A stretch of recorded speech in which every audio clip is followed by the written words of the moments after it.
me dirijo ante ustedes, alumnos y personas externas que han tenido la oportunidad de presenciar esta conferencia en línea.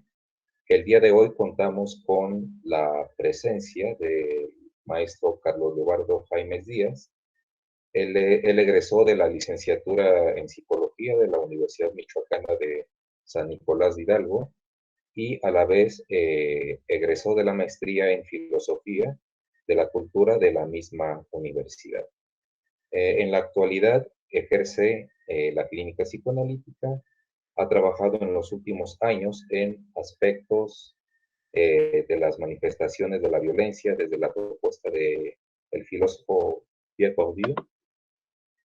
Realizó investigaciones en temas concernientes a la noción de escritura desde la perspectiva psicoanalítica, su versión y mirada en la obra de David Nebreda, así como apreciaciones de la obra de Jorge Luis Borges desde la conceptualización lacaniana. Y por último, se ha dedicado al trabajo clínico en instituciones de salud privada en atención con pacientes toxicómanos, desde lo cual se ha desprendido una reciente investigación en aras de concluir sobre los alcances y limitaciones en la intervención psicoterapéutica con pacientes consumidores de drogas. Bien, entonces, esta es una generalidad de nuestro invitado. Y las políticas para los que se han integrado a la conferencia son las siguientes. Va a haber un tiempo asignado de exposición por parte del maestro y más adelante, bueno, les hago la invitación también que mantengan sus micrófonos apagados y cuando comience el periodo de preguntas o comentarios, favor primero de levantar la mano y a continuación pueden utilizar el micrófono. Entonces, sin otro asunto que agregar, damos inicio a esta conferencia en línea. Muy bienvenido, maestro Leobardo. Gracias, profesor Fabio. Quiero, bueno, antes asegurarme, ¿se escucha claro del otro lado? Yo te escucho definitivamente. ¿Los Okay. demás invitados? Sí, sí se escucha. Sí, Sí, se escucha. Se escucha bien. De acuerdo. Fuerte y claro. Ok, muchas gracias. Bueno, es un gusto estar aquí en la Universidad Marista hablando un poquito de lo que he estado trabajando. Veo que también celebran el Día del Orgullo Loco, eso es bastante interesante.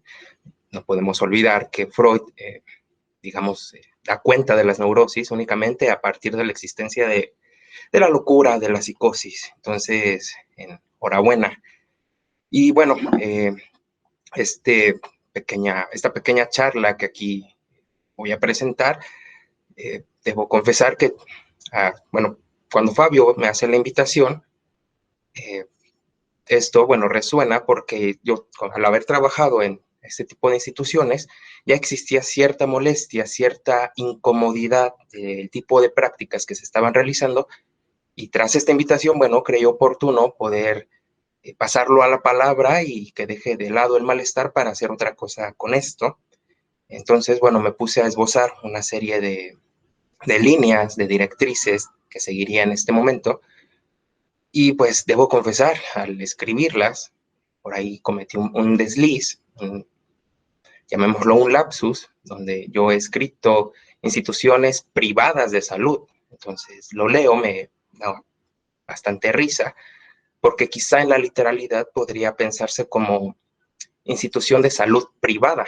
Esta palabra, este significante privada, o privado también, nos remite a una cuestión de la privación, pero habría que cuestionar qué es lo que se está privando, si no es que la salud misma, las prácticas que se sostienen, en especial en los centros de rehabilitación, donde se trata con pacientes toxicómanos, con adictos, alcohólicos, en ocasiones con personas que desde ese discurso un poco médico hablan y abordan la cuestión de la diabetes como una forma insaciable de comer azúcar, comer cosas dulces.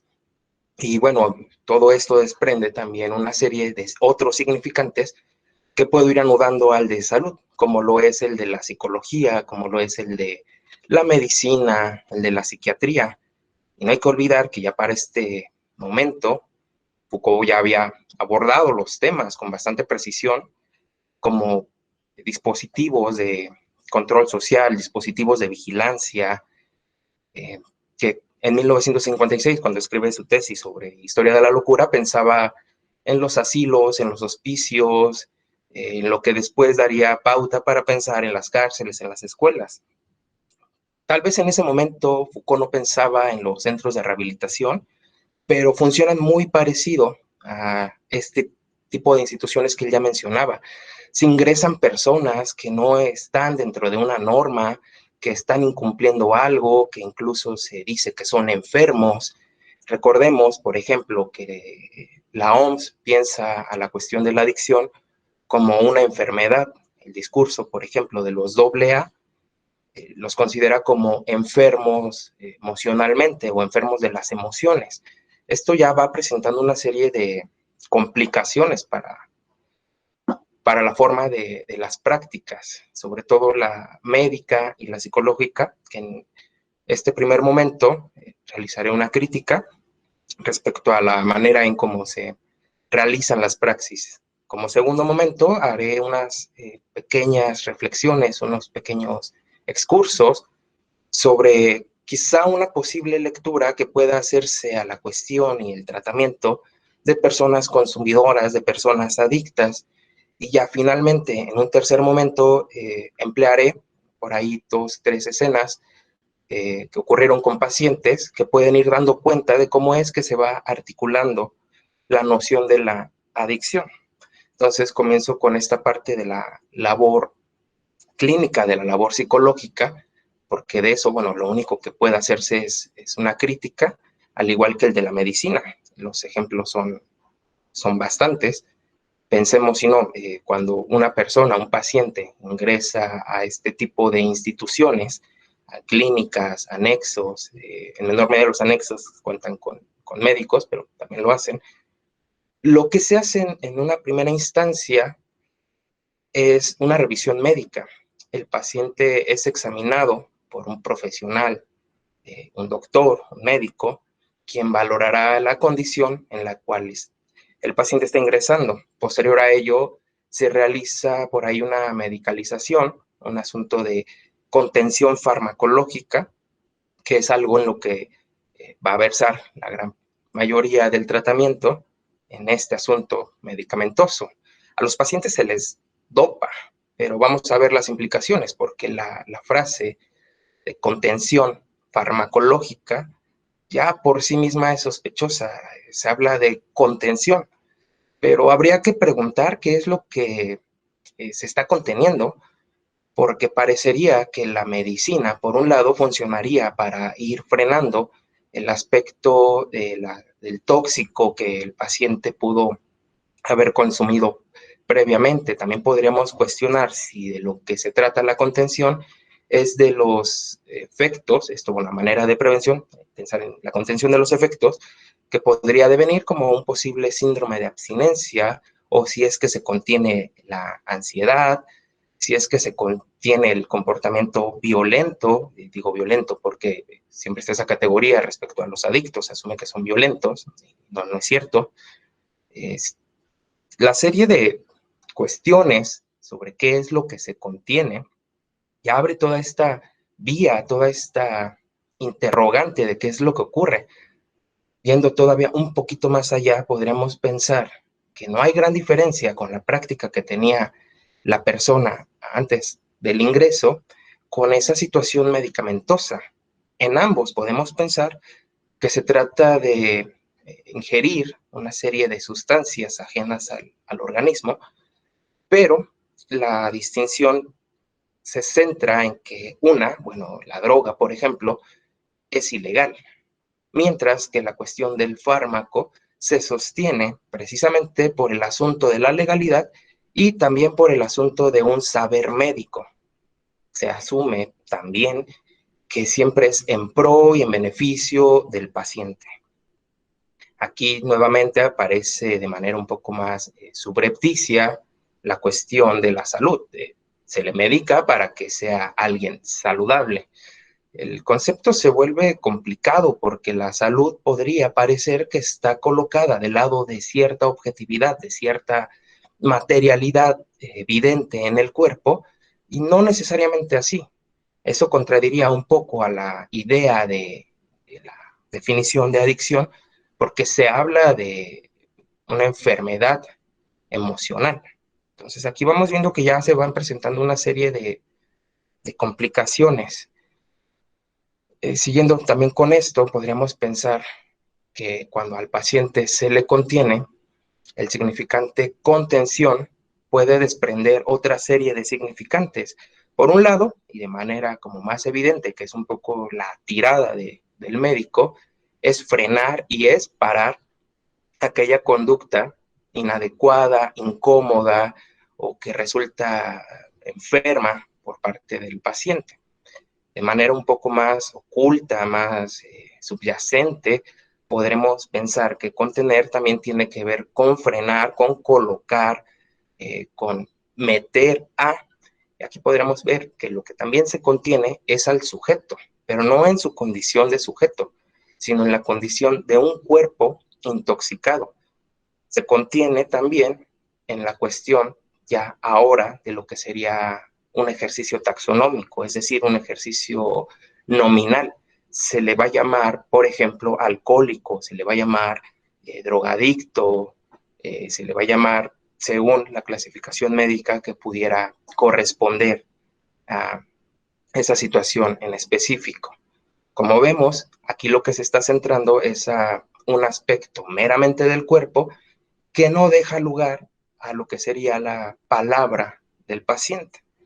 Ahora, un poco en esta línea podríamos seguir con el aspecto de la psicología, que también apuesta, o al menos esa es la pretensión, que a mí me parece que es un tanto perversa, apuesta por una corrección de los pensamientos. Volviendo nuevamente a Foucault, pensemos cuando hace la crítica a los dispositivos psicológicos, los dispositivos, sí, en general, considera que estos fungen a partir de una normativa. Podemos establecer que lo normal únicamente puede ser considerado a partir de lo anormal o de lo patológico. Comienzan a hacer ejercicios que apuestan, por ejemplo, a la asepsia mental, al cuidado de sí, al cuidado del cuerpo. Y en este tenor, bueno, las psicologías, porque son varias, aunque se apuesten por la clínica, las psicologías también van a pretender hacer algo así con el paciente adicto, pero vuelve nuevamente una cuestión donde se le deja de lado. Vemos que hay una serie de instrumentos, de acciones cometidas por la gente que realiza este tipo de prácticas. Se hace una serie de pruebas de medición para ver qué tan adicto es la persona o si su consumo es leve, moderado, grave, severo. Se hacen entrevistas a la familia para buscar causas probables de por qué esta persona consume cierta sustancia o qué lo llevó o también qué lo orilló a que esto fuera de esa manera. Vemos también que quizá en menor medida se hacen entrevistas al paciente, pero estas entrevistas son cerradas, son entrevistas dirigidas, entrevistas que más que ver qué es lo que ocurre, buscan evaluar al consumidor, dejando de lado su condición de sujeto. Tanto la cuestión psicológica como la cuestión médica se puede resumir a que de lo que tratan son de cuestiones del cuerpo, de cuestiones del tratamiento de salud, de la asepsia, pero parece que en ningún momento esto se piensa a la cuestión de la palabra del sujeto sufriente, del sujeto consumidor. Siempre se le está dejando de lado, se le excluye en las categorías, en las contenciones, y pues por ahí la cosa comienza a no marchar de la mejor manera. Haciendo quizá un poquito de paréntesis cultural, podríamos pensar que en gran medida la psicología moderna está sostenida en los pilares de la dualidad que se deben a René Descartes, un filósofo francés, mejor conocido por dos textos. Uno de ellos es el Discurso del Método y el otro es el de las meditaciones metafísicas. En este último, Descartes considera que hay dos elementos para asumir la cuestión de la realidad del pensamiento. Por un lado está la cuestión de la res extensa, que es el cuerpo, es la materialidad, es todo aquello tangible, pero que carece de una materia pensante, que ahí es donde él va a pensar en la res cogitans. Seguramente conocerán esta frase que se usa ya tanto a manera de cliché, de primero pienso, luego existo. Aquí lo interesante con Descartes, porque es, digamos, uno de los pilares de la psicología, es que, bueno, él tenía una amistad con Isabel de Bohemia, una princesa, que se carteaba con él. Ella leía los textos de Descartes, le hacía comentarios, pero pues un día ella, de manera tanto abrupta, le pregunta a Descartes qué ocurre con el cuerpo, que el texto de las meditaciones no da cuenta de los efectos que el cuerpo por sí mismo produce, de los humores, de las pasiones. Entonces Descartes, dando respuesta a su amiga, escribe un texto un tanto menos conocido que los antes ya referidos. El texto es el de las pasiones del alma. En este texto podemos ver cómo la cuestión se centra propiamente al proceso del cuerpo, a los fenómenos corpóreos, la cuestión de la respiración, del flujo sanguíneo, las flatulencias, cosas más pedestres que no están en los otros textos. Descartes sí piensa que hay entonces un cuerpo en el cual puede haber efectos, pero bueno, en ese texto parece que la psicología no lo retoma y vuelve a la cuestión del dualismo, de pensar que hay una separación entre la mente o el alma con el cuerpo. Volviendo a las prácticas psicológicas, pensaríamos que a lo que apuestan, aquello también que les interesa, es el control del cuerpo. Vamos a controlar cuerpos, vamos a hacer políticas centradas en esta noción de bio, vamos a pensar en núcleos que centran la psicología desde la positividad. Aquí hago la aclaración. Cuando se habla de positividad, no estamos pensando en el positivismo como una corriente filosófica fundada por Augusto Comte, sino más bien a las prácticas positivas que van a buscar el control de la vida, de la salud y de lo normal. Así, la psicología lo que busca generar es una normalidad de aquel cuerpo enfermo, aquel cuerpo intoxicado y que resulta siempre incómodo para un otro. Si centráramos este proceso en lo que es realmente el paciente, bueno, parece que siempre se queda al margen, parece que no tiene palabra, no tiene presencia, sino es únicamente a partir de la palabra de un otro, en este caso lo que sería la psicología o el discurso médico. Aquí vemos que la cosa se complica. ¿Qué ocurre? A veces cuando esos pacientes son ingresados, como les decía, casi siempre en contra de su voluntad, pues a veces ocurre que cuando salen de este tipo de instituciones, lo primero que hacen es ir por una cerveza o por el tóxico que consumían previos a su ingreso. Me podrían decir, bueno, ¿y qué ocurre con los pacientes que sí se rehabilitan, que dejan el consumo? Bueno, ahí habría que pensar la singularidad siempre del caso, pero eso ya iremos aterrizándolo un poquito más adelante. Entonces, volviendo a la cuestión de la psicología, de los saberes médicos, se deja de lado al paciente, al toxicómano. Incluso el ejercicio puede pensarse que es una abyección, es algo abyecto, no está ni colocado del lado del objeto como tal, pero tampoco del sujeto y simplemente juega en ese borde, en esa frontera que está ya contenida tanto por un saber psicológico como por una cuestión de farmacopea.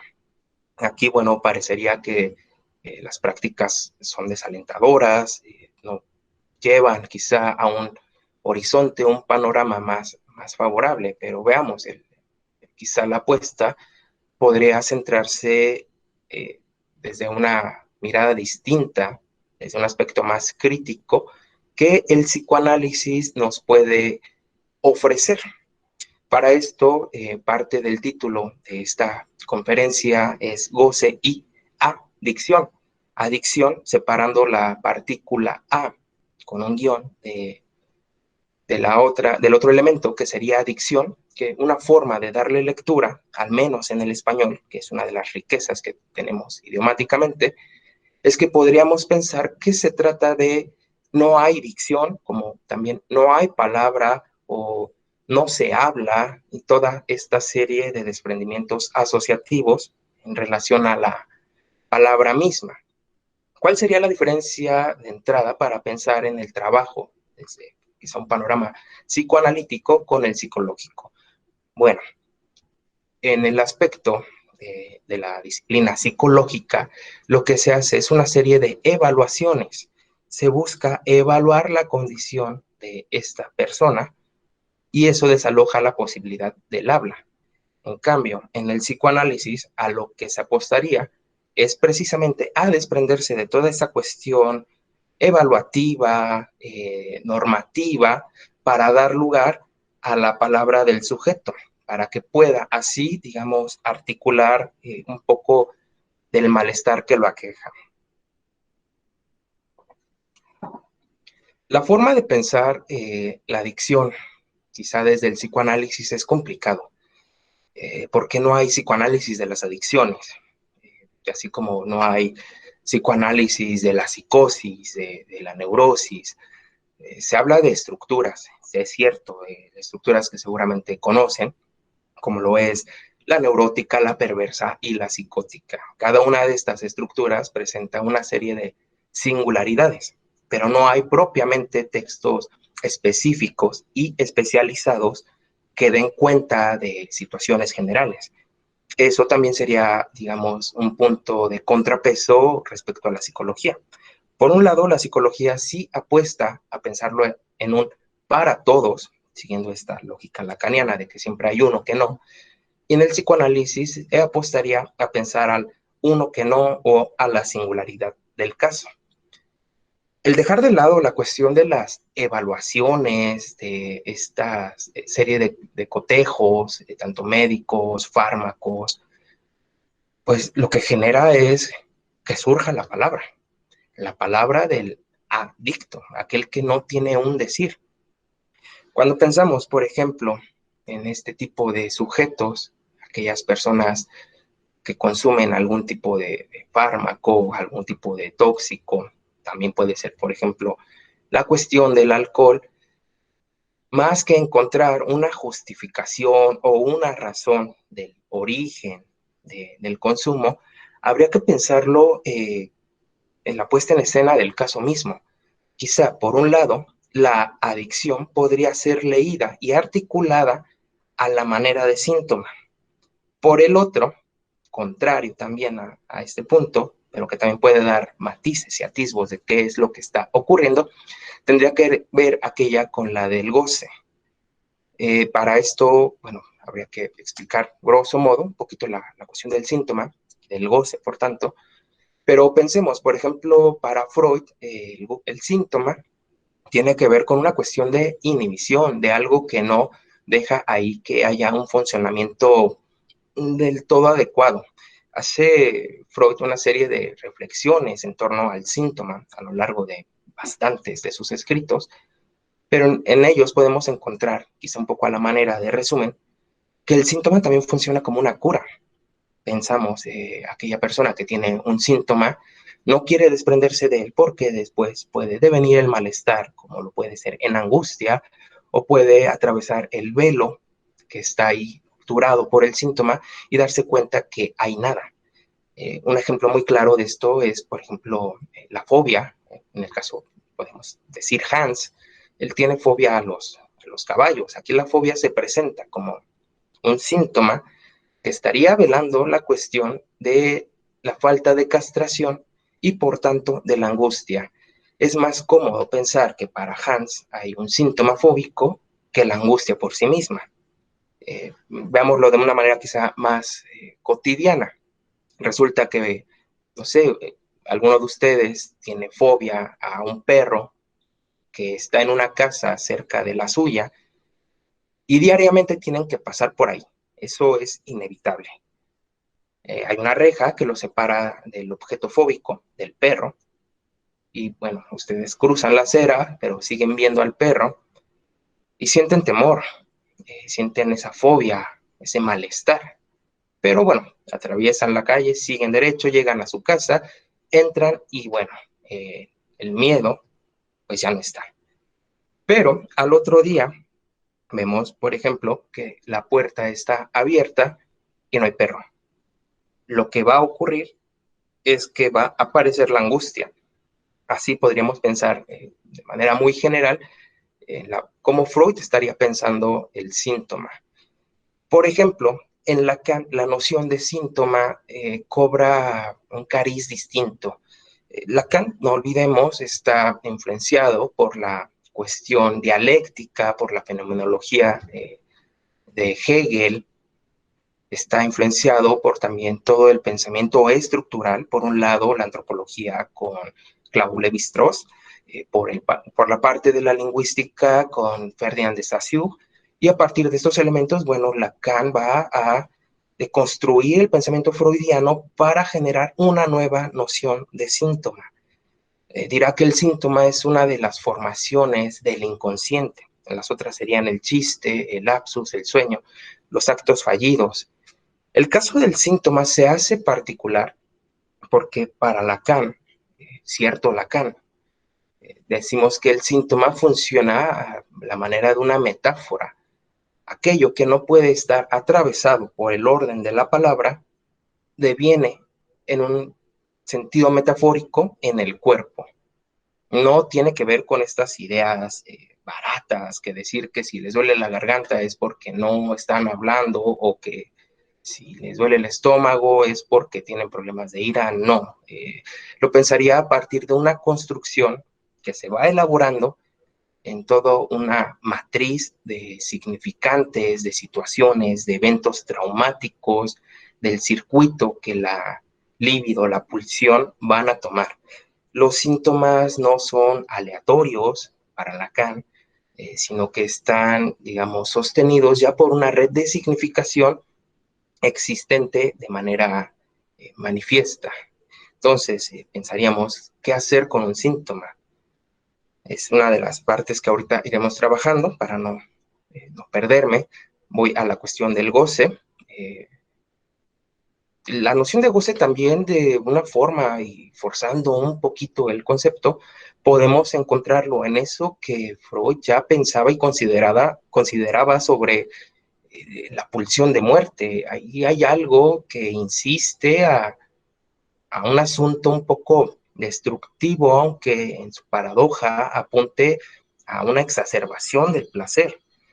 En Lacan es también un poco similar a Freud, sabemos, Lacan siempre cambia el concepto freudiano, pero en Lacan se trata de pensar en una intensificación que se apuesta por lo absoluto de aquello que resulta como un excedente. Siempre hay un excedente para poder decir que se goza. Es lo que por ahí en el seminario de 16 va a denominar como el plus de goce, ese excedente, ese algo que sobra, pero que se goza de ello.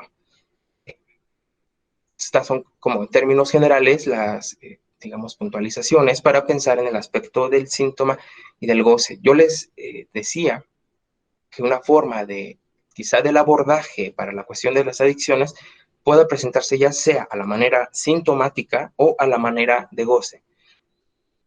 Respecto a la cuestión del síntoma, podríamos ver que aquí lo que estaría operando, y esto no es que sea una regla, solo son puntos, una serie de pistas que habría que repensar y replantearse en el análisis mismo con el paciente. Pero bueno, el síntoma estaría ahí como un acto mostrativo, no demostrativo, sino mostrativo, algo que está mostrándose para que un otro pueda verlo, pueda percibirlo. Quizá en la labor analítica estaría mostrándose al analista una vez que se ha establecido la cuestión transferencial. Aquí de lo que se trata es de hacer hablar ese síntoma.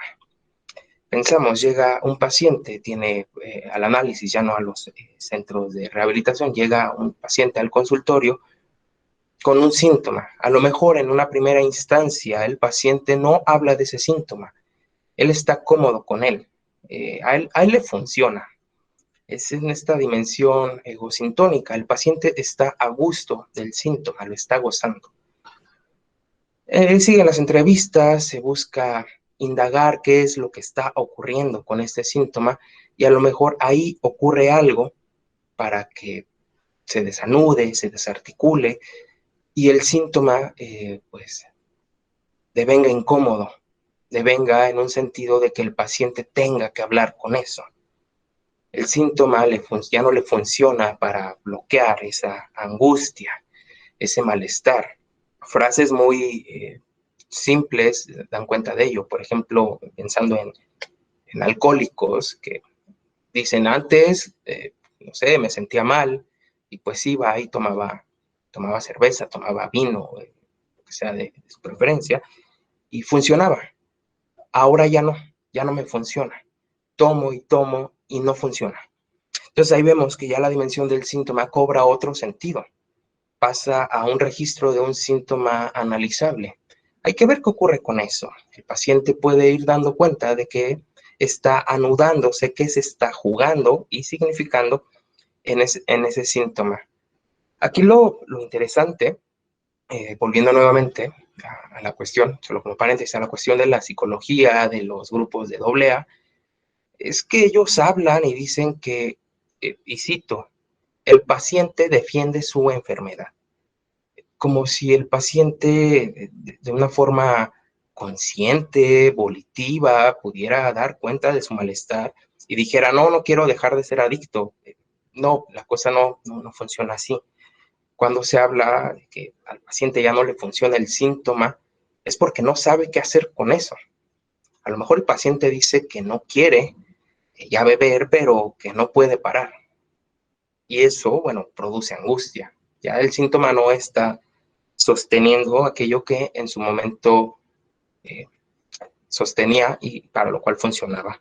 Esto lo explicaré un poquito ya al final, cuando les comente sobre algunas escenas que ocurrieron con pacientes consumidores. Ahora pensamos el otro lado, en un sentido un poco contrario, la cuestión del goce. Podríamos decir que la adicción tiene que ver con un sentido de goce autoerótico. Es un poco como lo que Lacan decía respecto a la masturbación, es el goce del idiota. El paciente goza o el sujeto goza de la adicción o del consumo, consumiéndose a sí mismo. Si se fijan, vuelve nuevamente esta cuestión pulsional, esta cuestión mortífera, que no deja ahí que la cosa funcione. Pensar en un tratamiento a partir de los referentes de goce, la droga, pasa a ser irrelevante. Ya no se trata de pensar que si es marihuana, si son metanfetaminas, si es alcohol, si es un cigarro de tabaco o cualquier sustancia.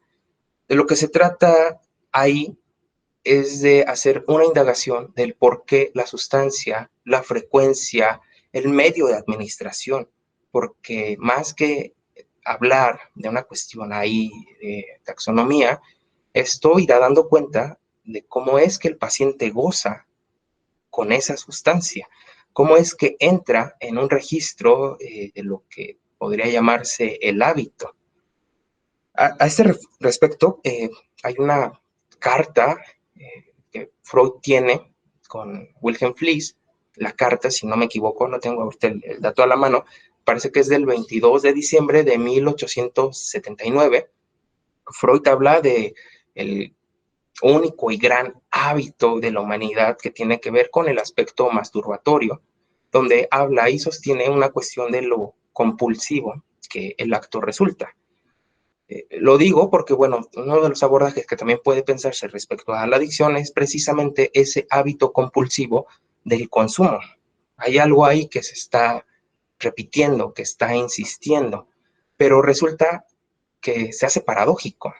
El mismo malestar es el que orilla a la persona, al consumidor, a ir en busca de la droga, que a su vez esa droga le va a generar malestar para ir a buscar nuevamente la cuestión de la sustancia. Hablan los consumidores, por ejemplo, de la malilla, de la cruda, la resaca, la fiaca, todos estos significantes que dan cuenta de un malestar.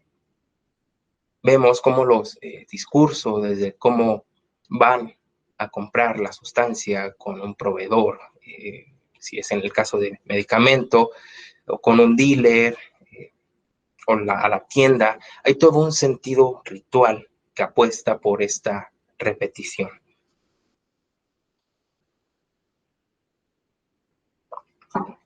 Ahora, siguiendo un poquito con esta línea, podríamos pensar que cuando un paciente llega al consultorio con esta demanda de que no puede, ya más con ese estilo de vida, que quiere parar pero no puede, vemos que en eso ya comienza a articularse algo del orden del goce, que es el aspecto, por un lado, de la defensa manifestada en la cuestión de la inhibición, y por el otro, el lado de una pulsión acéfala, una pulsión fuerte, como decirle, una pulsión recalcitrante.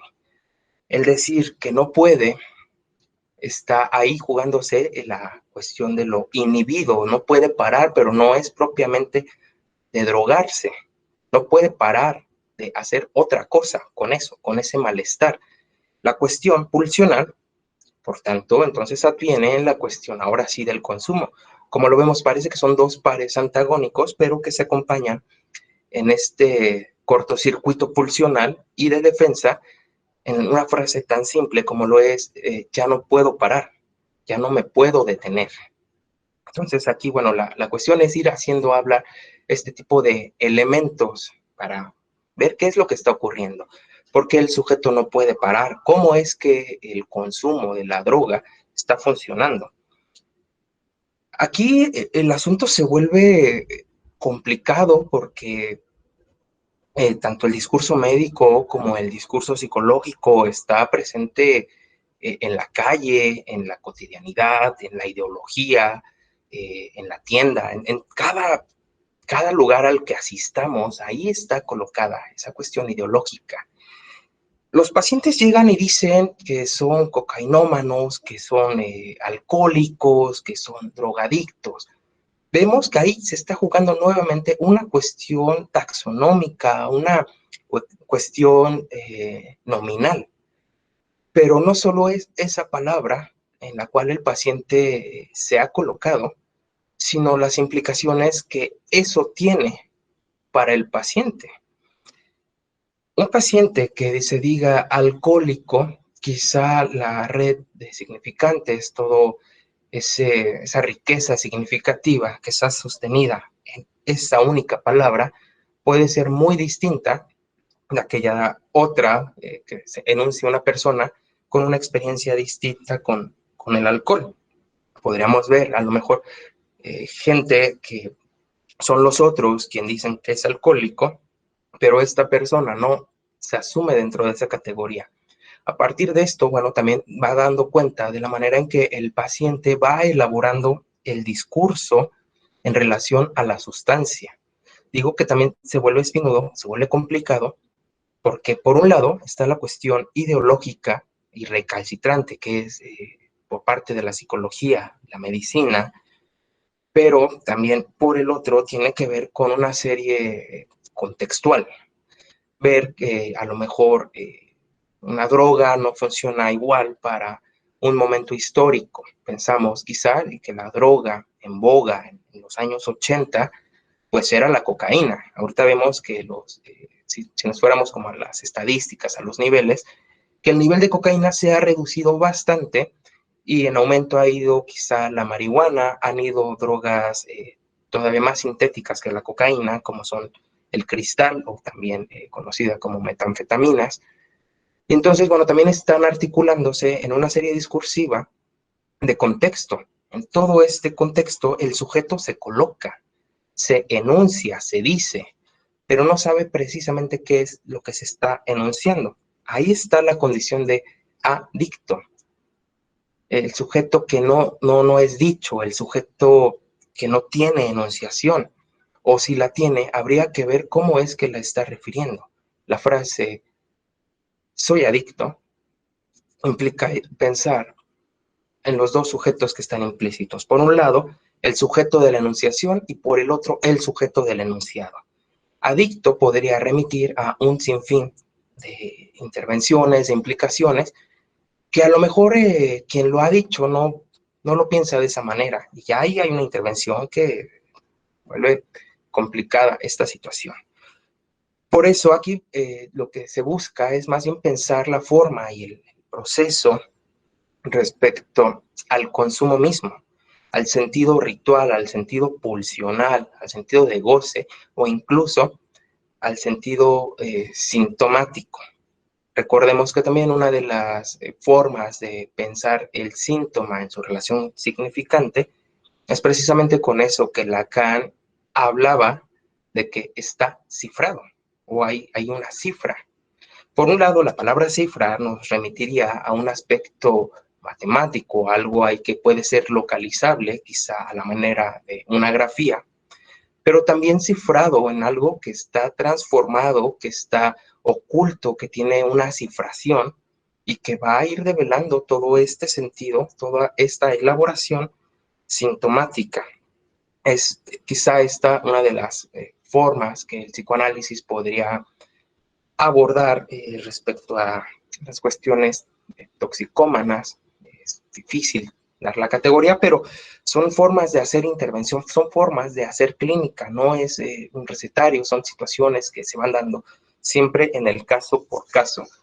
Ahora les decía que iba a presentar una serie como de escenas, llamémoslo escenas mostrativas, porque se busca mostrar más que demostrar y justificar en algunos pacientes consumidores de drogas.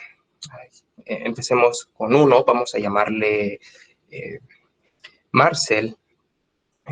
Marcel, tomé la referencia de Marcel Proust, porque en este caso lo particular del paciente, aunque era consumidor de metanfetaminas con ya bastantes años de consumo, tuvo un diagnóstico muy desfavorable por parte tanto de la cuestión médica como de la cuestión psiquiátrica. Al paciente se le diagnostica así abiertamente un trastorno esquizoide por el discurso que él estaba sosteniendo. En una primera intervención se piensa que esta cuestión esquizoide que el paciente refiere tiene que ver con el grado de consumo que había tenido durante bastante tiempo. Se le hace una contención farmacológica, se contiene esa cuestión del abuso, de la abstinencia, pero el delirio persiste. Entonces vemos que a lo mejor no es que se trate propiamente de la sustancia. Aquí la escena mostrativa tiene que ver con lo que el paciente responde sobre el mismo. En una de las intervenciones, él habla de que pues perdió a su familia, perdió dinero, perdió amistades, perdió relaciones amorosas. Siempre había un asunto ahí de pérdida. Él, hablando de su pasado, dice una frase bastante interesante. Él era un vendedor de droga y dice, yo era dealer, vendí lo que era. Vendí lo que era por mayor, también consumí lo que era.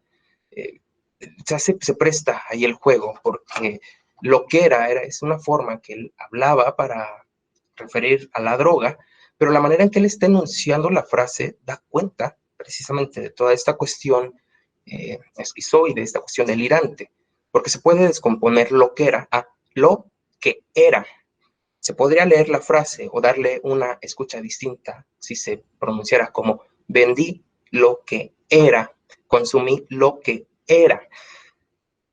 Este asunto ahí que se le señala implicaba también pensar en la cuestión delirante, porque decía que estaba solo, que no había ahí alguien, pero podría explicarse precisamente con eso.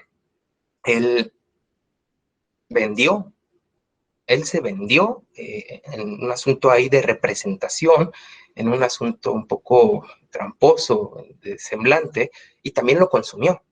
Es decir, si se consume el semblante de la propia representación de sí mismo, ¿con qué se queda? Se queda con nada. Y eso, bueno, se explica o se ve más que explicado, se ve reflejado en la cuestión del delirio, donde no es él, siempre es alguien más que no está. Otro de los quizá actos mostrativos tiene que ver con un paciente que también no tiene quizá una trayectoria de consumo a este nivel, a este grado, pero sí hay implicaciones bastante interesantes. Él en su momento quiso ser militar, en su momento también era una persona muy atlética, muy deportiva, y decide un día ingresar a la milicia. Decide estudiar ahí una carrera que le pudiera funcionar, pero también ser militar. Él habla mucho que la vida ahí es muy pesada, es muy complicada, que no la aguanta más, que le es difícil a veces sostenerse en pie, las marchas, todo esto. Renuncia, por lo tanto se puede considerar que también es ahí una cuestión que, digamos, escapa a la responsabilidad militar, es una diserta. Él sigue con su vida, en esta parte, bueno, olvidé mencionarlo, en esta parte de cuando estaba en la milicia, él también comienza a consumir, igual que sus compañeros. Él comienza con marihuana, comienza con cristal, y bueno, después renuncia, él sigue con el consumo, pero sigue con estas cuestiones del deporte. Tiene una lesión por un golpe que le dan en una rodilla, tiene fractura, lo cual lo inmoviliza y lo paraliza. No puede caminar, no puede salir, está muy frustrado, y esto, aunado a la cuestión del dolor físico, hace el malestar, digámoslo, insoportable para él. Entonces comienza a recurrir bastante a la marihuana, pensando en los aspectos analgésicos que a él le suscitaban, le generaban. El consumo se hace tan grande, la mamá, muy preocupada, decide hacer algo, decide intervenir y lo ingresa en una clínica de rehabilitación. Para esto, en ese momento, él seguía con la lesión en la rodilla, no podía caminar más que con el apoyo de muletas, y el dolor sigue aumentando. Se le dan por ahí cuestiones farmacológicas que pues no le funcionan. El dolor sigue, se hace insoportable al punto que él no puede mantenerse en pie. En este tipo de instituciones, hay que recordar, o se los digo por si no lo saben, se hacen servicios. Se limpia la casa, la institución, se lavan los trastes, y ellos lo llaman servicio, e incluso mencionan que en el servicio está la recuperación. Es un significante interesante porque también todo aquello que se juega en la milicia, en lo militar, también tiene que ver con una cuestión de servicio. La palabra servicio puede pensarse también en la implicación de servicial, de servidumbre, de apoyar también, algo que empieza aquí a cobrar sentido para este paciente. Pero bueno, como les decía, él no podía atender a las actividades que se hacían en la institución y se sentía muy abrumado porque comienza a decir que no puede ni siquiera dar un paso seguro y que se siente inútil. Ahí la metáfora, bueno, resulta creo que bastante clara, pero bueno, la intervención prosigue y la frase que él utiliza dice: yo solo quiero estar en el servicio, necesito el servicio. Esto comienza a anudarlo con otra serie de representaciones, pero ya más dirigidas a la cuestión del consumo de la marihuana. Y bueno, nuevamente la palabra parece ahí que está ocultando algo, que el paciente está mostrando algo en relación a su consumo. y es el asunto del servicio, o que también puede entenderse como servicio. Él quería o necesitaba servicio para ser consumido, para ser usado o para sentirse útil. Como lo vemos, no tiene al menos estos dos ejemplos que llevo, no tienen que ver propiamente con una cuestión de que probaron la marihuana y no pudieron detenerse porque generaron aspectos ahí orgánicos medio raros, sino que más bien tiene que ver con una serie de representaciones inconscientes y de significaciones que se están jugando en esa palabra.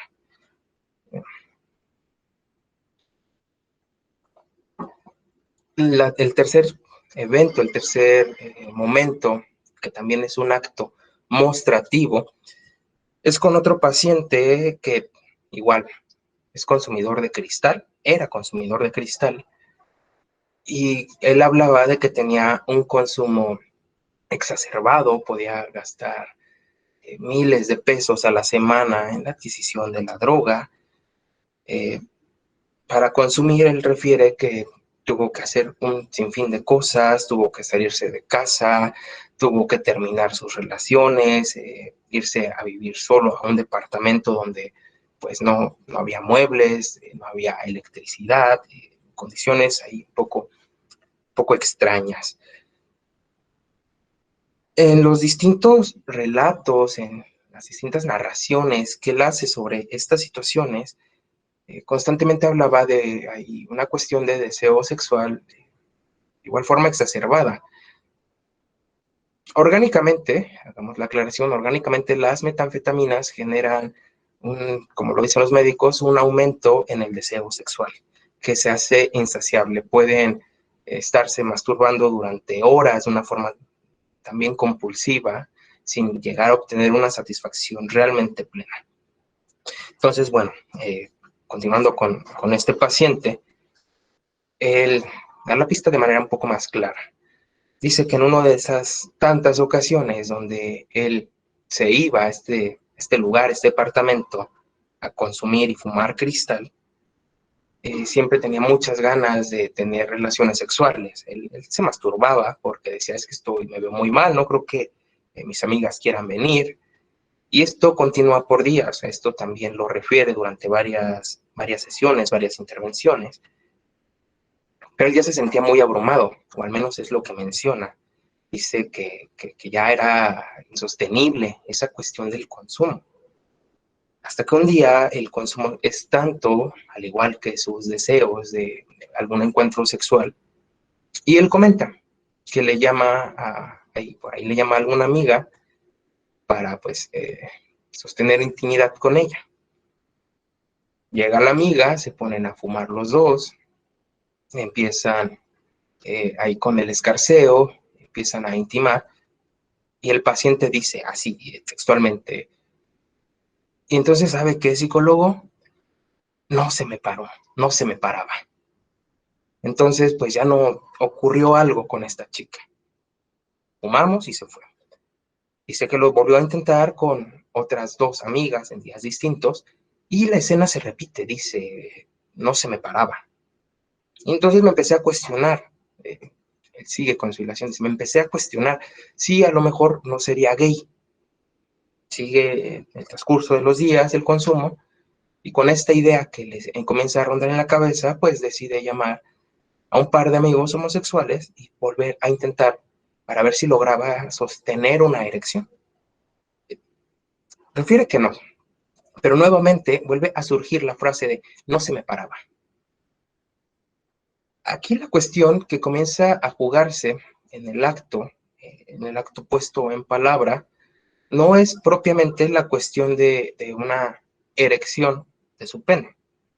Ahí se manifestaba el acto mostrativo que necesitaba un último momento para ser puesto en un decir, pero se manifestaba el asunto de que no se le detenía. Él ya no podía seguir, pero seguía incansablemente. No había algo que lo detuviera, no había algo que lo parara. Y la manifestación ahí es muy clara. No se me paraba, yo podía seguir, pero ya no quería seguir. habla de una consistencia ahí, de una gran voracidad, habla también ahí de una consistencia de el deseo de una potencia. Aquí, no sé, se me ocurre, pensemos en las cuestiones de la potencia y de la impotencia, no pensadas tanto como en una función sexual, sino más en su generalidad. Quizá aquella persona que desea, no sé, consumir mucho alcohol en una cuestión de potencia, esperaría tomarse todo el alcohol que pueda, incluso más del que pudiera, en una cuestión imaginaria, pero pues está también el otro lado, el cuerpo, que es donde se está, digamos, supliendo o apareciendo la cuestión de la impotencia. El cuerpo no puede con tanto. Y ahí, bueno, te vienen aspectos de frustración, también de síntomas o de otros actos mostrativos. Finalmente, para dar también continuidad con esto, ya la última escena mostrativa surge en el transcurso, digamos, se construye como escena a partir de diferentes elementos que se van construyendo en el tejido discursivo de esta paciente. Esta paciente continúa el tratamiento una vez que ingresa, pero ya no en la institución. El seguir acudiendo a la institución sigue con esta lógica de nomenclatura, de que es adicta. La paciente está cansada de ser llamada como tal, como adicta, y que sea la única palabra que se pueda asociar a su nombre. Entonces está cansada, se busca hacer una intervención desde una forma distinta para hablar precisamente de eso, del consumo que en su momento tenía, ya que al salir de esta clínica hay un asunto ahí de vigilancia, un poco persecutorio, siempre el temor latente de que vuelva a consumir. Explico un poquito, grosso modo, la paciente en ese momento era adolescente, tenía conflictos en casa, hay por ahí una separación de los padres, el padre se ausenta, la madre tiene que hacerse cargo ella sola de todos los gastos que implicaba llevar la casa con 4 hijos, y por tanto eso hace que no haya tanta proximidad con la paciente. La paciente empieza en ese momento a manifestar cierto malestar, cierta inconformidad respecto a la ausencia, por un lado, del padre como abandono y por el otro, de la madre respecto al trabajo. La madre siempre pensando en favor de la hija, en lo mejor para ella, siempre hacía una serie de sugerencias sobre su vestir, sobre la forma de conducirse con respecto a los hombres, la escuela, una forma de, llamémoslo, del buen vivir, de una forma también aparentemente bien intencionada, o a lo mejor desconocida en ese aspecto, que empieza a generar mucha molestia en esta paciente. La paciente por ahí empieza con cuestiones de consumo, pero parte de lo que consume tiene que ver con jarabes para la tos. Es curioso porque los jarabes para la tos es una sustancia muchísimo más común de lo que uno pensaría. Se consumen por mayor, se mezclan con refrescos, con alcohol, con infinidad de cosas. Entonces, bueno, aquí comienza a haber un consumo de jarabe para la tos, pero pensamos que lo curioso de aquí, del jarabe para la tos, es que obstruye ese reflejo de la tos. Para eso precisamente es, para que no haya tos, para que ese reflejo esté obturado. Entonces, bueno, la paciente consume esto, sigue con otras sustancias, se decide hacer una intervención, se le interna, se hace ahí una serie de trabajos con ella.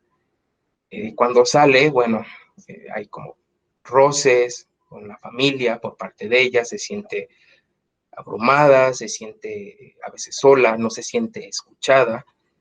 Y ya en un trabajo fuera de la clínica, ya en el consultorio, esto comienza a tener sentido, porque de alguna forma el jarabe para la tos, digamos, se signaba en una representación de no hacerla de tos o no decir cosas. La asociación se hace porque surge constantemente el término de exploté, algo que también es incontenible, igual que la tos, solo que ahora la palabra no queda ahí obturada, no queda atrapada con la sustancia, sino que simplemente sale de una manera abrupta, explosiva e incontrolable e incontenible. Algo que también comienza a generar situaciones de malestar, empieza a generar situaciones con la familia, problemas, pero ya hay, por lo menos ya hay un desplazamiento de significación. Siguen las sesiones, siguen transcurriendo, siempre hay ahí una queja constante respecto a la madre, que siempre está diciéndole cosas, que no la deja hacer. Y un día la paciente también llega muy abrumada, muy cabizbaja, y dice algo así como, ya estoy cansada de cagarla en todos lados.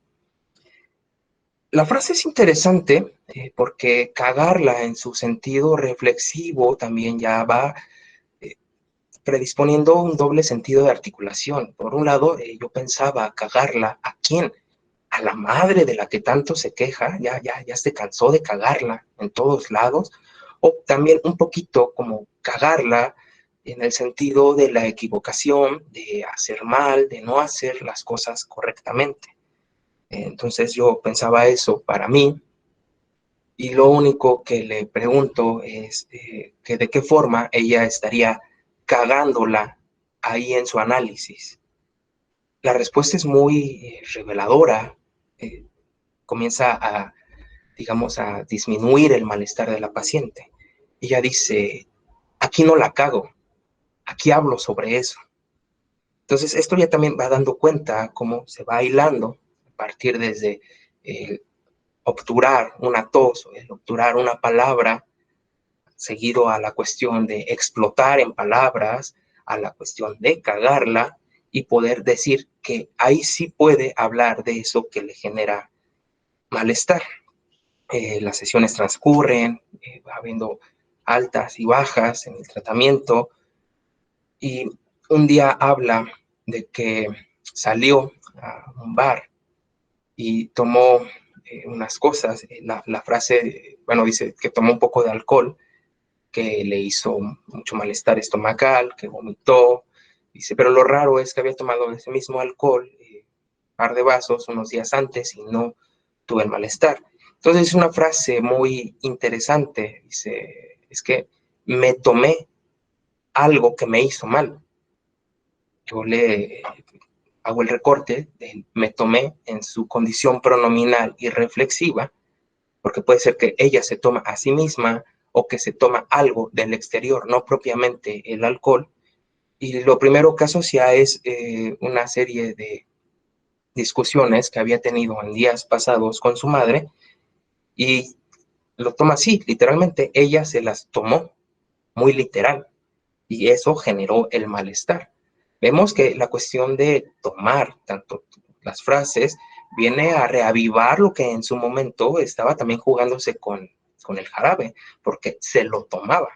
Solo que ahora aquí la cuestión, al darse cuenta ella de que se ha tomado algo y que no es propiamente la cuestión del alcohol, sino las frases, le permite hacer una resignificación distinta respecto a cómo ella está subjetivada a partir de la madre.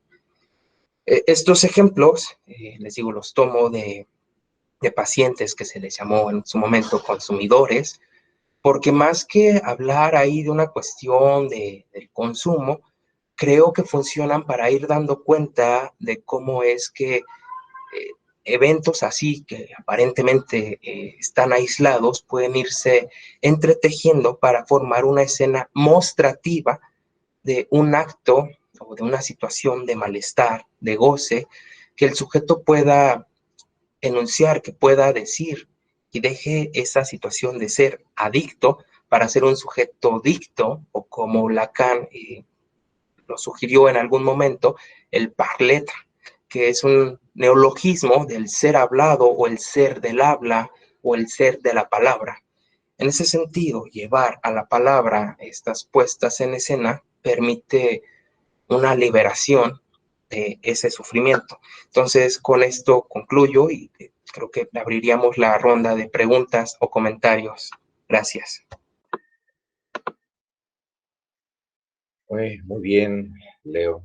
Agradezco mucho toda esta estandarización de la crítica que haces entre el dispositivo de la psicología clínica, bueno, los dispositivos dentro de la función psi, y lo que respecta a la intervención del psicoanálisis respecto a estos discursos sobre el consumo toxicomaníaco.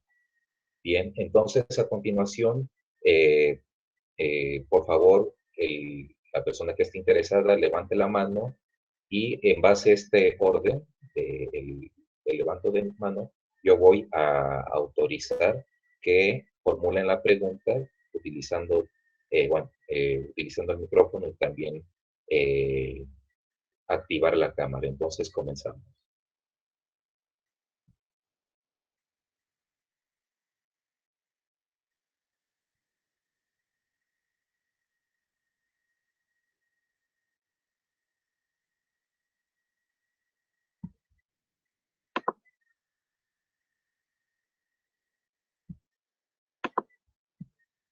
Muy bien, le concedemos la palabra primero a David Ballesteros y después a Paco Leiva. Adelante. Yo no tengo pregunta, pero nada más para decir que estuvo muy interesante. Me gustó mucho la forma en la que habló. Creo que los ejemplos fueron muy útiles para tener una vista un poco más completa de cómo es esta postura psicoanalítica. Y nada más. De acuerdo, muchas gracias, David. Paco Leiva, adelante.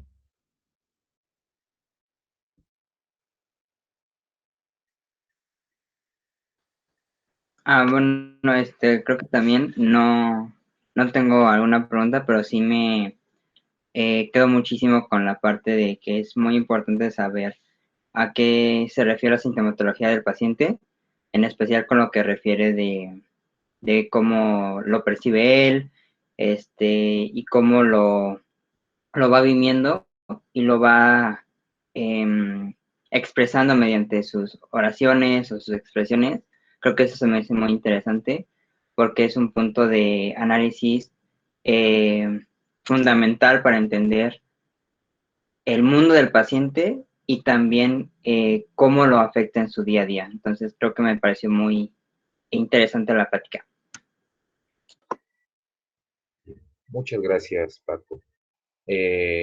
Carle, te escuchamos. Bueno, para saber si me quedó claro, entonces, la sustancia que se consume también tendría que ver con el goce del caso.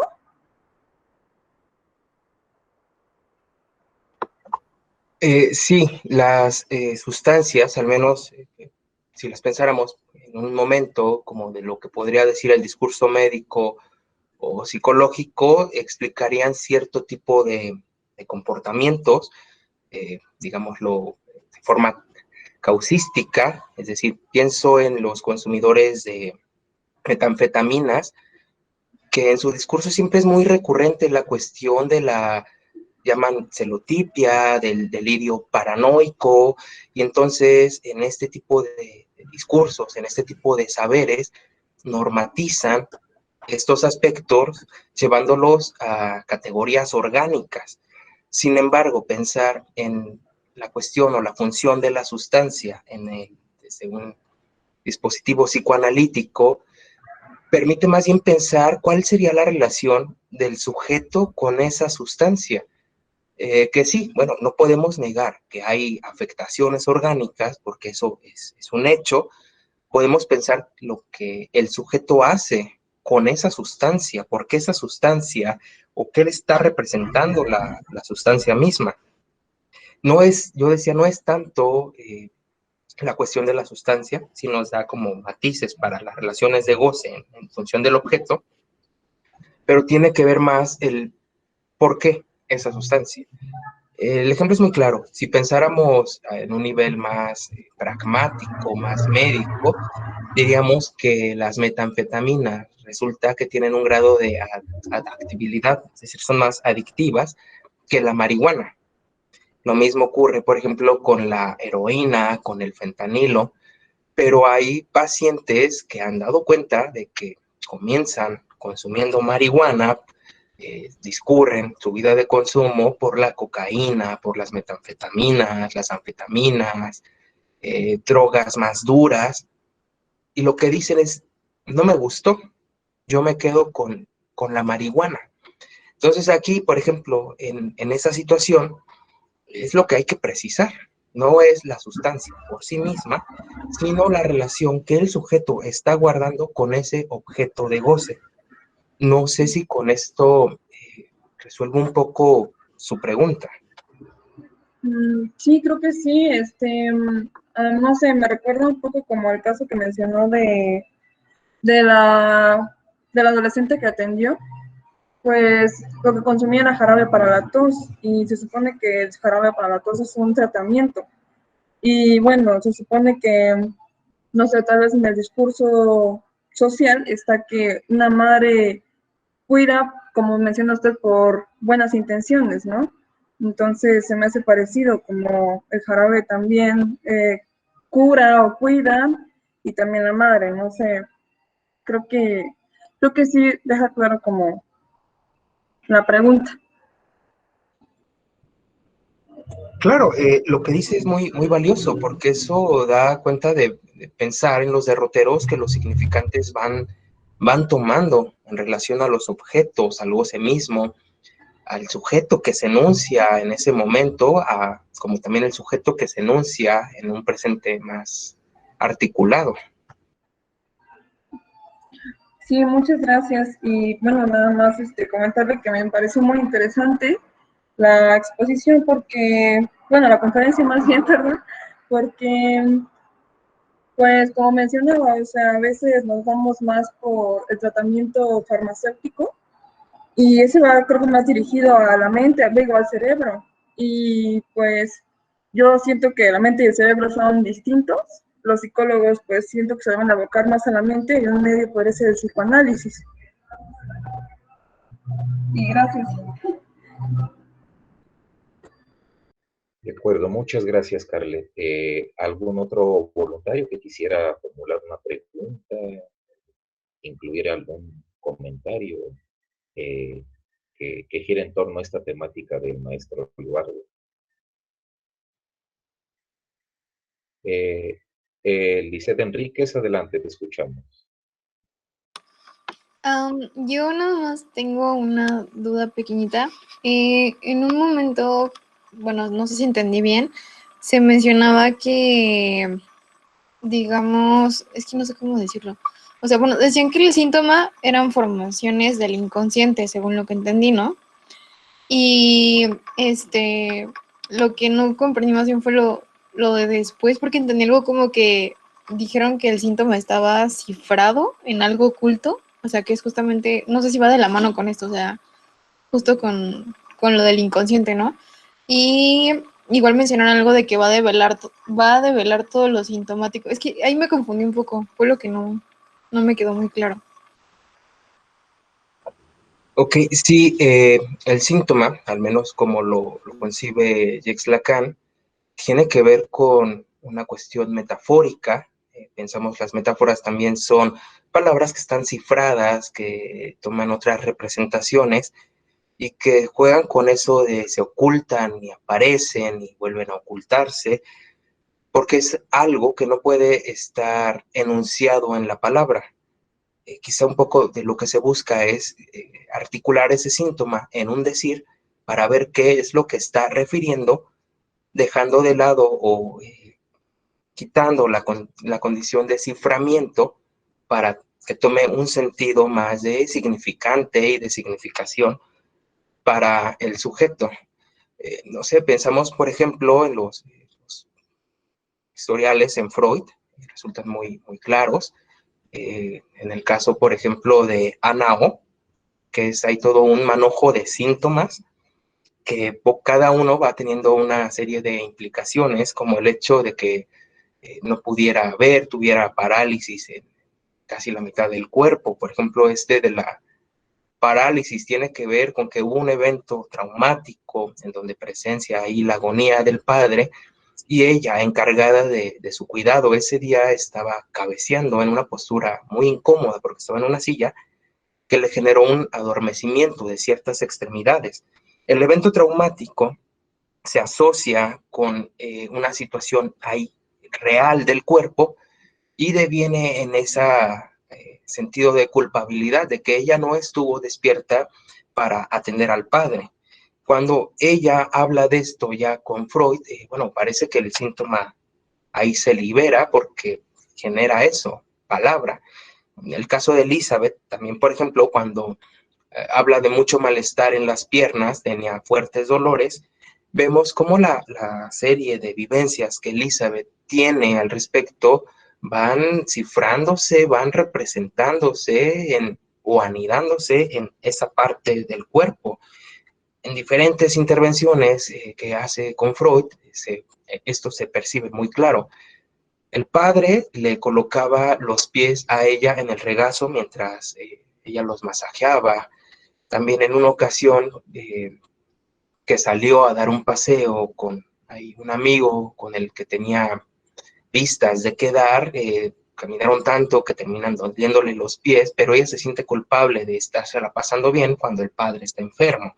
Vuelve nuevamente a la cuestión de los pies.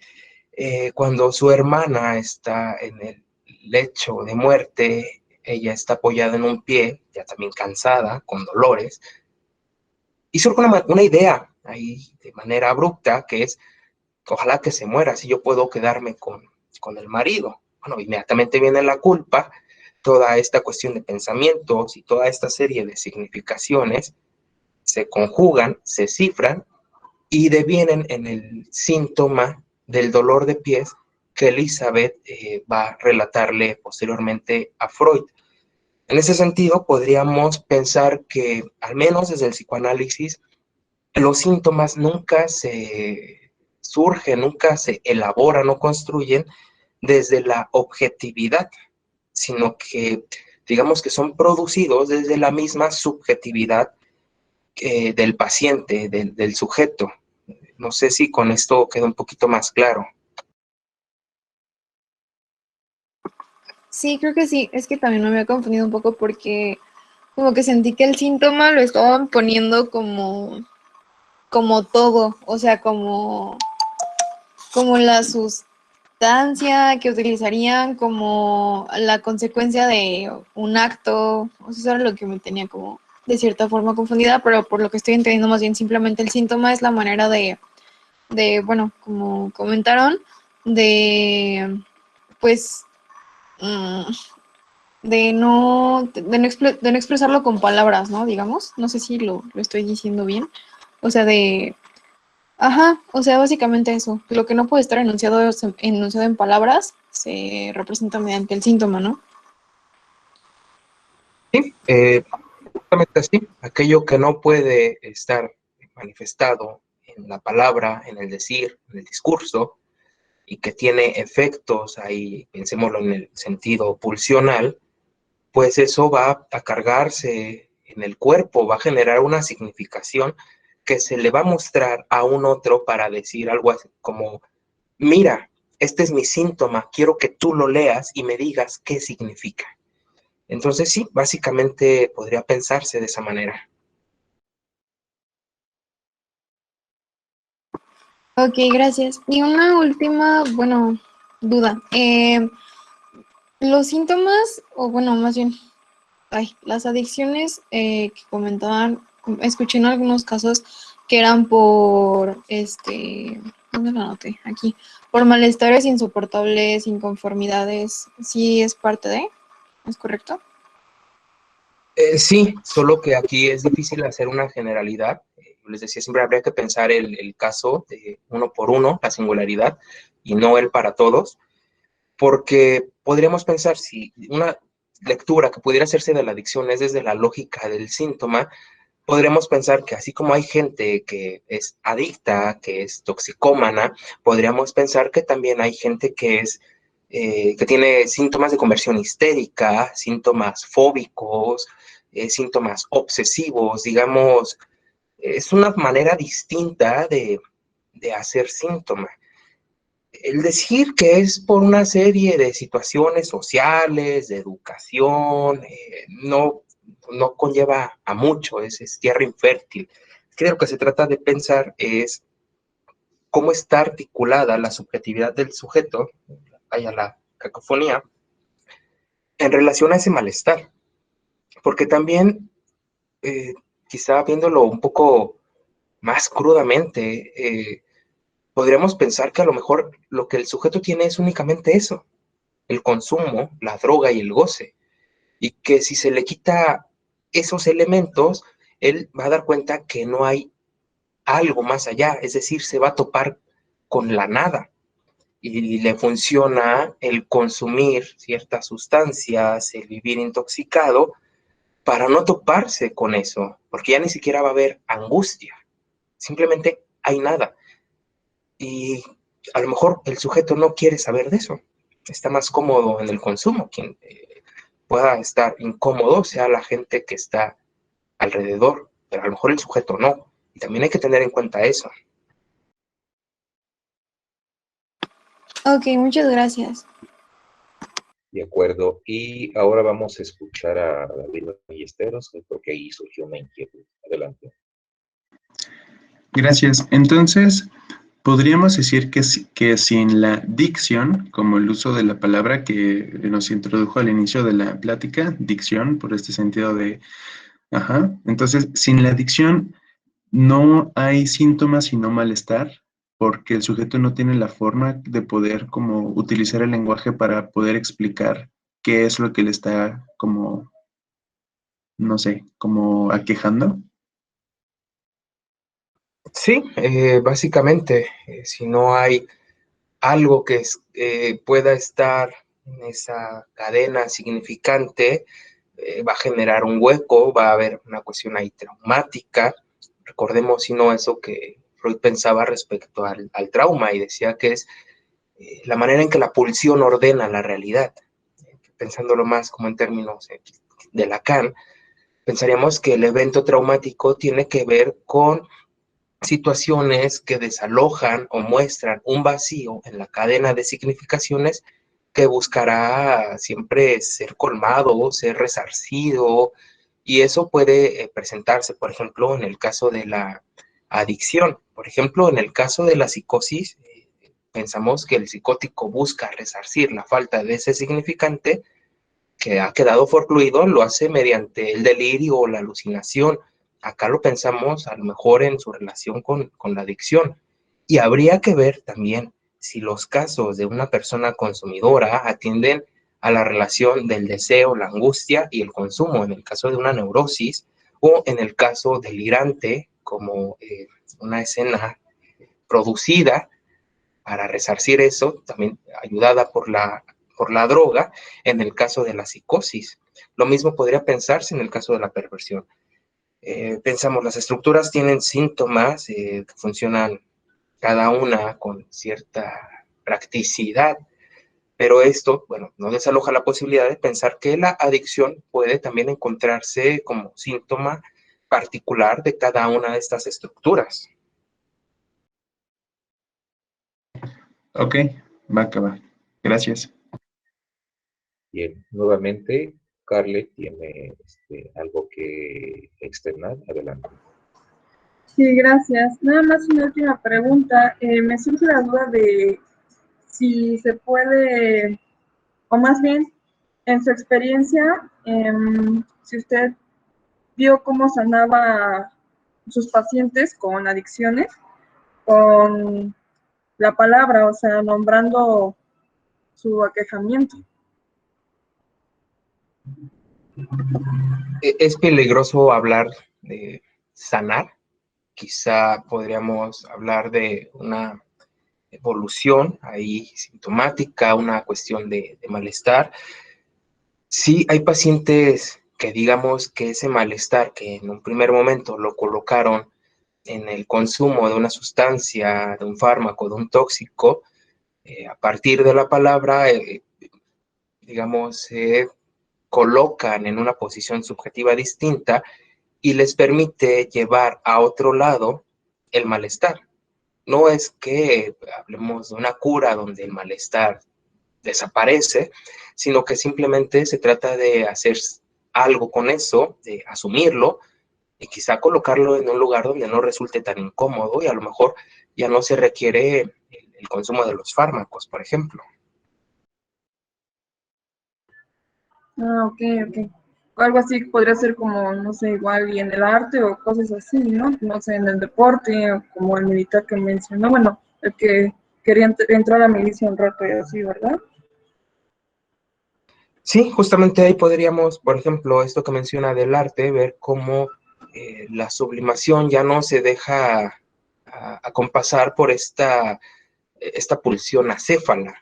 Ya el objeto cobra una representación distinta que permite que la pulsión se dirija ahí y ya no a la sustancia.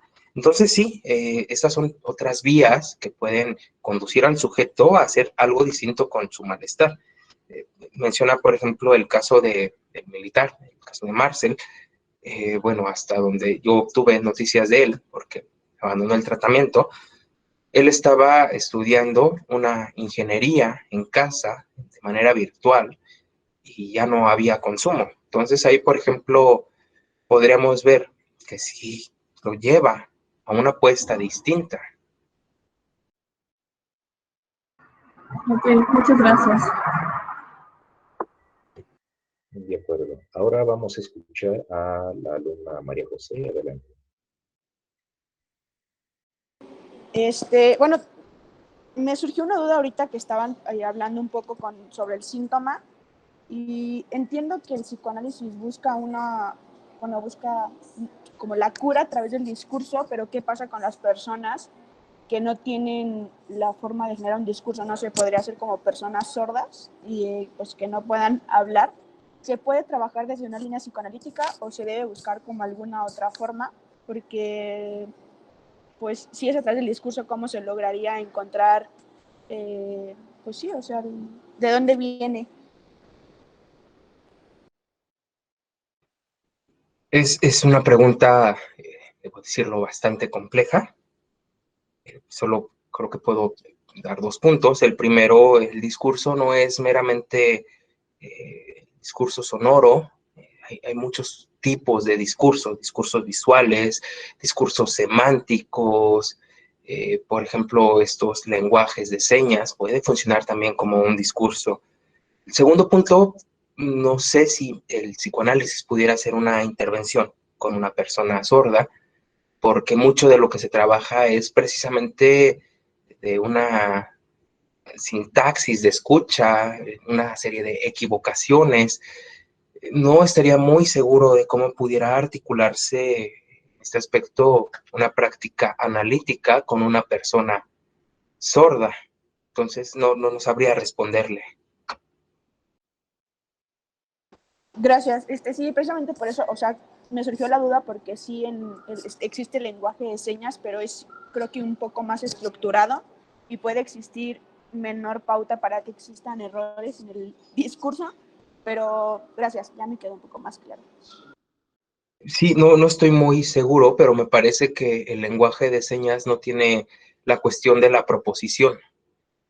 Si esto es así, la cuestión se vuelve muy complicada y muy compleja porque no hay una enunciación que se haga propositiva.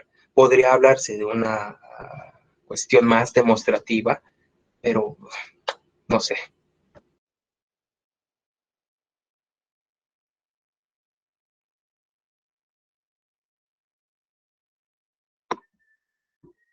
Bien, nuevamente vamos a escuchar a David Ballesteros. Nada más un comentario que eso que acaba de decir nuestra compañera María José es muy interesante porque parece ser que sí, esa es un área de trabajo en la que hay como área de oportunidad para entender cómo podría funcionar el aparato psicoanalítico en personas sordomudas. Estaría interesante. A lo mejor los elementos que no tienen en el habla hablada podrían ser elementos kinestésicos del lenguaje corporal, por ejemplo. Pero sería muy interesante.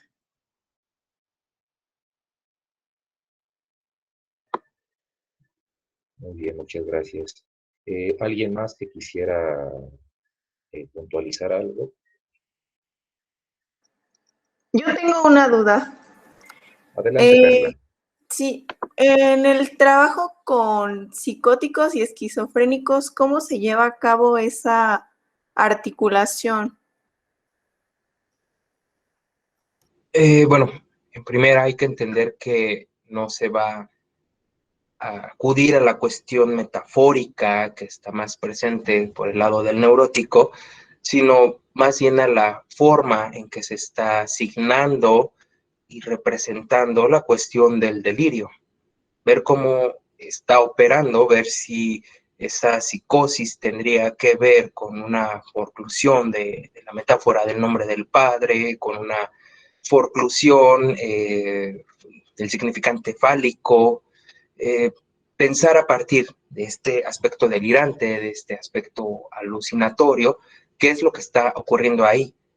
Obviamente la significación va a ser distinta, pero ver qué es lo que el paciente puede decir y cómo a partir de eso puede anudarse.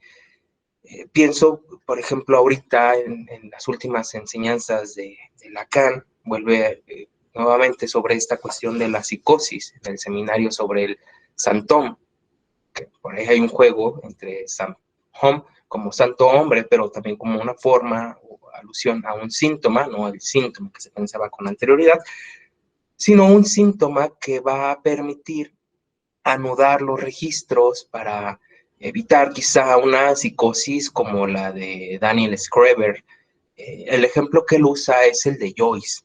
Él asume que Joyce es una persona psicótica, pero el trabajo que hace Joyce es una reelaboración a partir de la escritura. La escritura a Joyce le funciona como un santón. Quizá en ese sentido pensar la práctica analítica con pacientes psicóticos apostaría por este lado a la fabricación de un síntoma, de un santón. Vemos, hay algo del orden del significante del nombre del padre que ha quedado forcluido y que no permite dar esa estructura borromeica.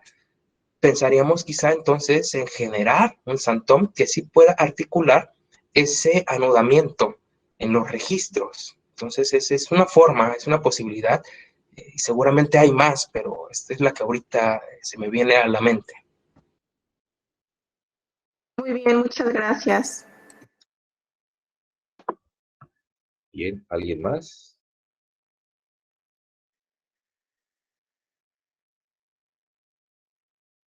Bien, bueno, yo tengo ahí una pregunta que formularle. Justamente ahorita hablaste acerca de la producción literaria en el cual se sostiene el síntoma de Joyce.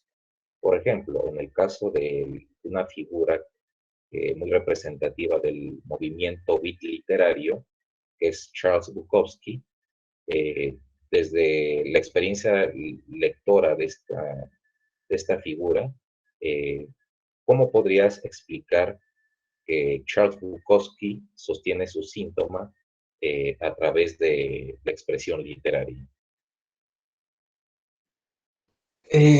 Justamente ayer leía el poema de Cervezas de Bukowski. Hay una parte que habla que él bebe cerveza mientras espera una mujer, mientras espera una llamada, que todo llega tarde, sigue bebiendo y bebe en la madrugada. Dice, a lo mejor el único sonido que hay en ese momento son las botellas tintineando en la bolsa de basura, la cual a veces se rompe, las botellas caen al suelo y eso es lo único real que existe. Ahí pensamos, por ejemplo, en este poema o en la serie de relatos que Bukowski tiene, que quizá lo que se articula es un personaje. Desconozco si realmente el mito de Bukowski como un alcohólico es eso, un mito si realmente él bebía o no bebía. Por ahí hay una entrevista con el que en su momento fue su editor que dice que él nunca vio a Bukowski ebrio, que siempre que entregaba los manuscritos, los borradores, Bukowski estaba totalmente sobrio. No sabría pensar si él tomaba el momento de la escritura, y si es así, podríamos pensar que quizá ese malestar lo lleva al plano de lo real, es decir, al plano de la letra, y ahí estaría articulándose nuevamente ese Santón, solo de manera especulativa. Habría que analizar otra serie de elementos. Si es, por el contrario, que Bukowski era una persona que no bebía, quizá lo que se está jugando no sería tanto la noción de la escritura, sino la cuestión mítica en torno a esta figura de Bukowski. No sé si me explico. Sí, claro, totalmente, queda entendido esto que has transmitido, es decir, podría haber un episodio de consumo de alcohol por parte de ellos, más sin embargo, él hace como una especie de arqueología de lo que podría ser un eh, paradigma de un consumidor de alcohol, pero desde esta experiencia eh, de la cotidianidad que refleja Charles Bukowski, hacer esta descripción sobre los elementos de un bar, de una cantina. Entonces, yo permanezco aquí en la barra mientras estoy esperando algo. Sí, agradezco mucho esta explicación. Antes de despedirnos, bueno, quisiera compartir un referente. En un principio tú hablabas acerca de estas clínicas privadas que según operan en función de un bienestar individual o social, aunque hay veces que se duda mucho de esta expresión. Eh, Hace unos meses eh, capturé una fuente de información de que bueno, sabemos que tanto adquirir, bueno, comprar una cajetilla de cigarros o incluso también comprar una botella de alcohol tiene un impuesto agregado. Ajá. Entonces, ¿hacia dónde va dirigido estos impuestos? Existe algo a nivel federal que se llama el fideicomiso 1350. ¿En qué consiste este fideicomiso? Sabemos que las estructuras gubernamentales se dividen en tres, que es la federal, la estatal y la municipal. En el caso de la federal, cuando se ofertan vacantes para psicólogos clínicos que trabajen el problema de toxicomanías, bueno, hay una convocatoria, un proceso de evaluación y de elección para que puedan sostenerse estos programas de tratamiento de las adicciones. Pero en el caso de a nivel estatal y municipal, realmente no existen programas para el tratamiento. Lo único que se le incita a un psicólogo matriculado o ya con título es que se le invita a que oferte conferencias o genere panfletos para repartirlos en base a esta temática de algunas drogas, tanto legales como ilegales. Entonces, ¿qué es lo que pasa con este impuesto del fideicomiso 1350? Entonces, este fideicomiso va directamente hacia las instalaciones que se sostienen bajo este programa de tratar las adicciones. El problema es que ahí hay un asunto bastante mojigato, porque si no hubiera consumidores de tabaco ni de alcohol, entonces no existirían esos programas. Entonces, ahí hay un asunto muy perverso, como siguiendo este hilo del discurso del amo, en el que Bueno, es que para tener que erradicar la drogadicción, vamos a tener que implementar estos programas, pero necesitamos de ingresos a través de incluir, agregarle un impuesto agregado a estos objetos de consumo.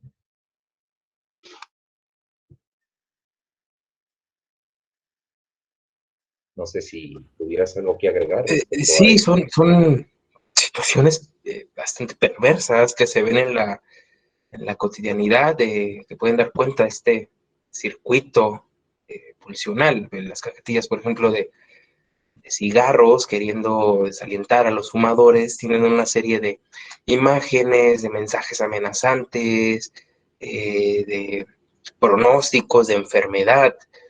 Es decir, si fumas, no sé, hay cáncer, hay enfisema, la gente se va a morir, siempre está muy presente la cuestión de la pulsión de muerte, pero es una pulsión de muerte que invita de alguna manera, convoca, se hace visual, se hace evidente, y se juega siempre con eso, con la doble articulación. Por un lado, en esta pseudoprevención, pensándolo como en el Estatuto de la Salud Pública, que de salud no tiene nada, y por el otro, se juega a partir de la cuestión ideológica, la cuestión pulsional, porque, bueno, es sabido, el tabaco, el alcohol, venden a niveles industriales y se seguirá haciendo, porque aunque se trata de erradicar los problemas, recaen nuevamente sobre la cuestión de la sustancia. Estos aspectos que tú mencionas, por ejemplo, los pensamos, es a partir de la sustancia y no quizá de la cuestión del consumidor.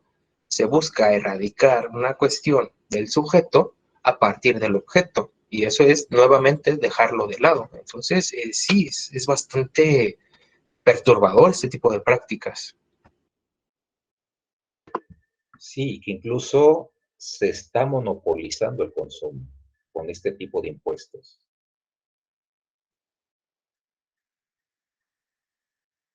Bien, ¿alguien más que quisiera comentar algo? Ay, me surgió una duda, pero no sé si se va a salir un poco del tema. Adelante. Bueno, estaba pensando en las personas que llegan a una adicción. O sea, un ejemplo sería una persona, no sé, que tiene cáncer, que consumen sustancias que son para aliviar el dolor, más que, o sea, digo, creo que también está relacionado con un goce, porque al final crean un alivio en el cuerpo. Pero, ¿qué pasa con esta situación en la cual sí se está gozando, pero a la vez es un alivio a un síntoma relacionado con una enfermedad, pues, física? Porque creo que también existe esta pulsión de muerte de la que ya se hablaba, porque al final, pues, son enfermedades que ya están, pues, no, o sea, pues cercanas a la muerte. Entonces, está la enfermedad, pero también está el consumo de alguna sustancia. ¿Cómo se trabaja desde una línea psicoanalítica con este tipo de casos? Vamos a pensarlo al revés, en este sentido dialectal. ¿Qué ocurre con las mismas personas que tienen cáncer y acuden a las quimioterapias? Es algo que también tiene que ver con un fármaco, con un tóxico, con una radiación, y no la pasa nada bien, tienen vómitos, náuseas, no pueden comer, se les cae el cabello, toda esa cuestión de malestar en el cuerpo. Pero pensemos, por ejemplo, también que tienen mucho dolor y les dan algunos opiáceos, les dan morfina. Es difícil pensar que eso pudiera devenir en una adicción. Aquí, digamos, se aprovecha y sí se goza de la sustancia, pero a lo mejor no estaría articulada en el sentido sintomático o en el sentido de adicción como tal. Aquí también resulta curioso la manera en que la sociedad lo concibe. Si es un enfermo terminal, no importa que fume marihuana, no importa que tenga parches de opio, pero si es, no sé, un adolescente, un joven, y lo hace y no tiene cáncer, bueno, está mal visto. Entonces siempre está como en juego esta doble discursividad. Pensemos aquí que la cuestión tendría que ver si esta persona que tiene cáncer es adicto o no. No por el hecho de que alguien consuma se vuelve adicto. Es uno de los discursos que hay que, me parece, tumbar, por lo peligroso que son, que tienen la medicina, los grupos de AA, que siempre dicen que si uno prueba el alcohol es alcohólico toda la vida, que si uno se droga una vez es drogadicto toda la vida. Y no necesariamente es así. Aquí tiene que ver con lo que el sujeto hace o enuncia con eso.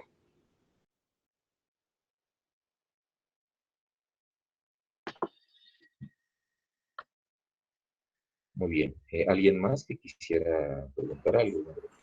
Yo nada más quisiera hacer un comentario rápido, que a lo mejor les interesa porque respecto a lo que me comentó sobre cómo monopolizar la industria de las sustancias y todo eso, pues de hecho hay un artículo que habla sobre no solo las drogas, sino los fármacos que a veces se, pues sí, el psicólogo o más bien el psiquiatra receta porque pues la industria de la farmacéutica es como, pues sí, premia a quien más recete fármacos, entonces también es peligroso hablar de eso y pues igual podría compartirles como un artículo que habla sobre eso de justamente psiquiatras, se hacen llamar creo que antipsiquiatras, y pues es muy interesante que venga de ellos porque ellos lo vivieron en carne propia y pues justamente están como en contra de, pues sí, como si fueran comisiones y o sea, pretender que se está ayudando al enfermo cuando en realidad solamente se está buscando un como, pues, premio de por medio.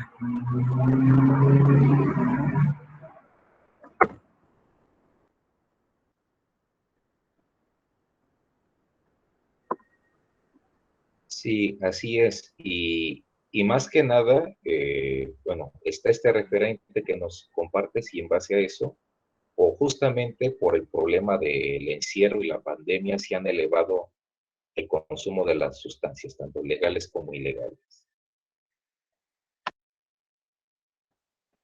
Sí, está muy escabroso. Ahorita les comparto el link a quien le interese. De acuerdo, te lo vamos a agradecer. Monse Díaz, adelante. Gracias.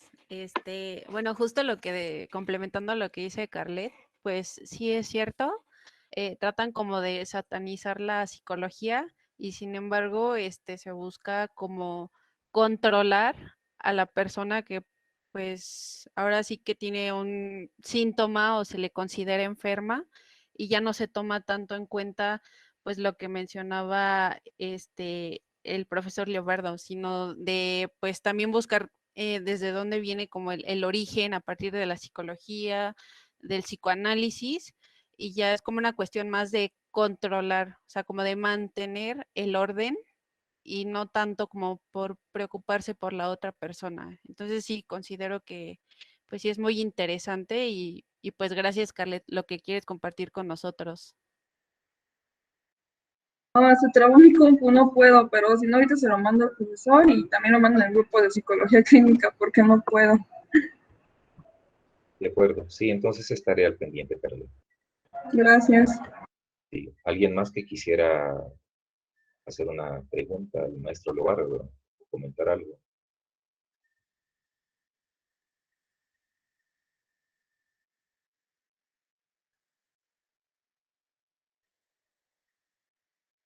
Bien, de acuerdo. Entonces, antes de despedirnos, bueno, a continuación daré lectura del siguiente documento.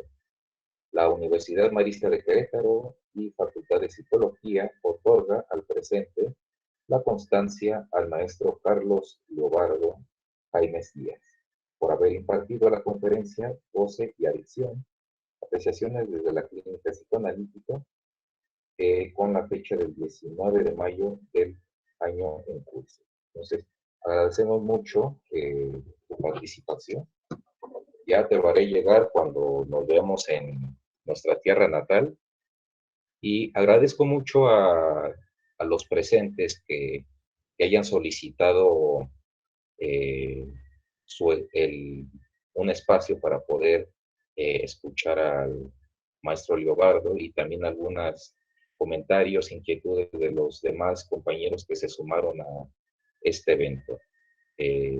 Si no hay otro asunto en particular, agradezco y que tengan buen provecho.